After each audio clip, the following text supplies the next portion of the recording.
Ever wondered why certain behaviors occur? Understanding the ABCs of behavior can unlock these mysteries. By observing antecedents, behaviors, and consequences, we can transform how we analyze and address behaviors effectively. Imagine having a tool that helps you identify behavior triggers and outcomes. The ABC chart does just that, offering insights into why behaviors happen and how to manage them. The ABC chart is divided into three parts: antecedent, behavior, and consequence. Each component plays a crucial role in understanding behavior patterns. Let's review a real-life example to illustrate these elements. Consider a student who disrupts class after being given a difficult worksheet. The presentation of the non-preferred or difficult task is the antecedent, the disruption is the behavior, and the teacher's response is the consequence.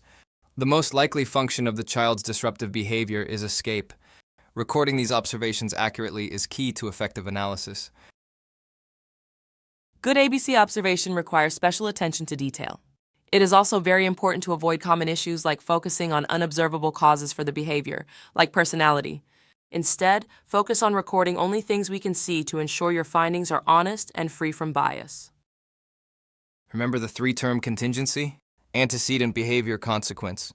This framework is vital for interpreting your ABC chart data.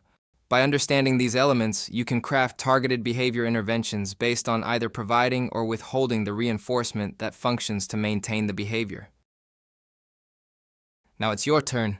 Use your ABC chart to see if you can determine which of the four functions a particular behavior is maintained by. Try creating effective behavior strategies by focusing on withholding that thing.